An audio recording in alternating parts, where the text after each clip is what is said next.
Hello दोस्तों, Gauranga mathematics class पर आप लोगों का स्वागत है। आज कुछ रेखा और कोण के बारे में कुछ जानकारी प्राप्त करेंगे। चलिए रेखा और कोण के बारे में कुछ बेसिक जानकारी लेते हैं। जैसे 0 से लेकर 90 तक के बीच के कोण को हम लोग न्यून कोण कहते हैं, ठीक है। इसके बाद 90 डिग्री के कोण को समकोण कहते हैं, ठीक है। 90 और 180 के बीच के कोण को अधिक कोण कहते हैं, यानी कि 90 से जो अधिक होते हैं और 180 से कम होते हैं उसे क्या कहेंगे, अधिक कोण, ठीक है। इसके बाद 180 डिग्री के कोण को त्रिज्यी कोण कहेंगे, ठीक है दोस्तों। इसके बाद 180 से लेके 360 तक जो कोण बनेगा उसे हम प्रतिवर्ती कोण कहेंगे। क्या कहेंगे दोस्तों, उसे हम प्रतिवर्ती कोण कहेंगे। यानी कि एक रेखा पर जो जितने भी कोण बने हैं, अनंत कोणों का उसका पूरा योग को हम लोग प्रतिवर्ती कोण कहते हैं।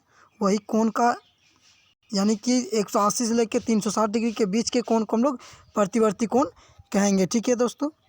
इसके बाद जब दो कोण का योग एक समकोण के बराबर होता है तो उन्हें हम पूरक कोण कहते हैं। उसे हम क्या कहते हैं, पूरक कोण कहते हैं। जब दो कोण क्या होता है, एक समकोण के बराबर होता है, तब हम उन्हें एक पूरक कोण कहते हैं। जैसे -20 दिया है यहाँ पर, यहाँ देख सकते हैं -20, ठीक है, और प्लस का 70 इक्वल टू 90 डिग्री। तो इसलिए ये 20 जो है ये क्या बन जाएगा, ये 20 हो जाएगा हमारा, ठीक है। 20 का पूरक हो जाएगा क्या, 20 का पूरक हो जाएगा 70, ठीक है। और वही 70 का यदि पूरक कोण पूछा जाए तो 20 हो जाएगा, ठीक है।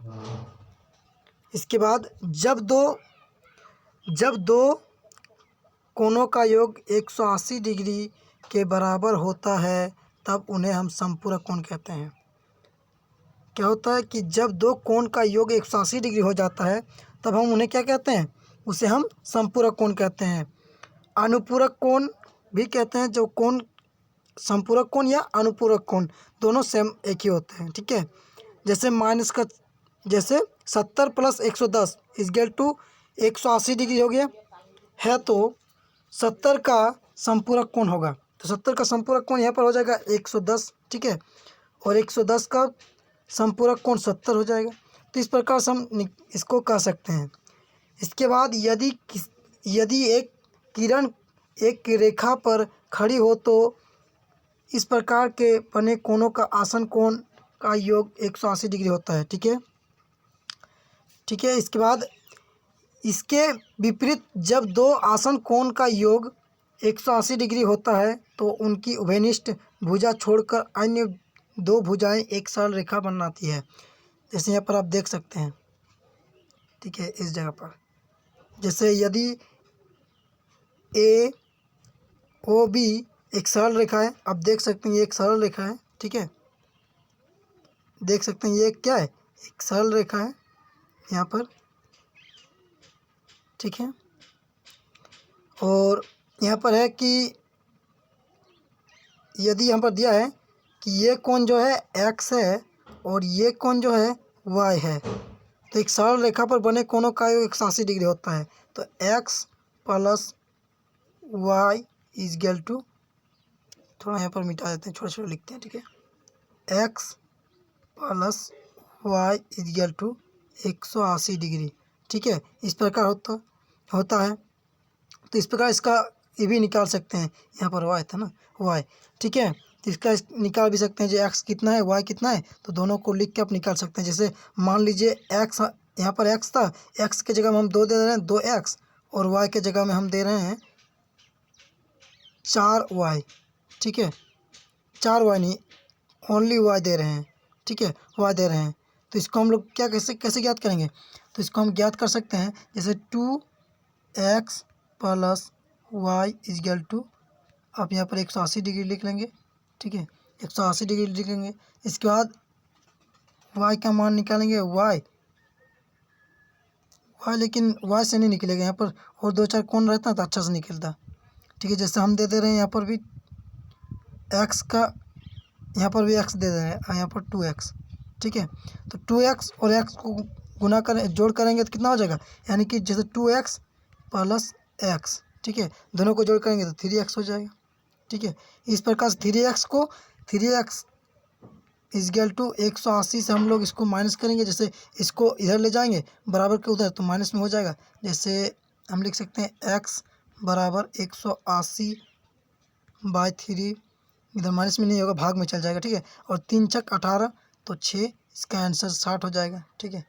बराबर में आप 60 डिग्री कर सकते हैं, ये 60 डिग्री इसका आंसर हो जाएगा। तो इस प्रकार से आप निकाल सकते हैं। इस प्रकार सरल रेखा पर बने कोणों का योग 180 डिग्री होता है। आप निकाल सकते हैं इस प्रकार के कोण को, ठीक है। इसके बाद देखते हैं जब दो रेखाएं परस्पर परिच्छेद करती है तो शीर्षाभिमुख कोण कहलाती है। दो रेखाएं यदि इस प्रकार के रेखाएं रहे, जैसे दो रेखाएं ये परस्पर परिच्छेद, जैसे यहाँ पर O पर परिच्छेद कर रहा है तो ये क्या बनेगा, एक शीर्षाभिमुख कोण बनेगा, ठीक है। शीर्षाभिमुख कोण कहलाता है इस प्रकार के कोण को, जैसे आपको बता दें पहले। चलिए इसके बाद है यदि दो तृतीयक रेखा समांतर रेखाओं को परिच्छेद करते हैं तो संगत कोण का प्रत्येक युग्म बराबर होते हैं, ठीक है, बराबर होते हैं। इसके बाद एकांतर अंत कोणों का प्रत्येक युग्म होता है, बराबर होता है और तृतीय कोण रेखा के एक ही ओर के अंत कोणों के प्रत्येक युग्म समपूरक कोण होते हैं, ठीक है। इतना समझ गए। इसके बाद इसके विलोम यदि एक तृतीयक रेखा दो रेखाओं को परिच्छेद करे कि संगत कोणों का कोई एक युग्म बराबर हो या एकांतर अंत कोण का कोई एक युग्म बराबर हो या रैखिक तृतीयक रेखा एक रेखा के और अंत कोणों का कोई युग्म संपूरक हो तो ये दो रेखाएं क्या समांतर होती है। वे जो रेखाएं एक ही रेखा के समांतर होते हैं परस्पर समांतर रेखा होती है, ठीक है। ये सामान्य बातें हैं, इसे आप समझ लेंगे, ठीक है। सामान्य बातों को समझ लेंगे। चलिए ये वीडियो आप लोगों को अच्छा लगा हो तो लाइक सब्सक्राइब जरूर करेंगे, ठीक है। लाइक करना ना भूलें, ठीक है। लाइक करें और ज़्यादा से ज़्यादा शेयर करें वीडियो को।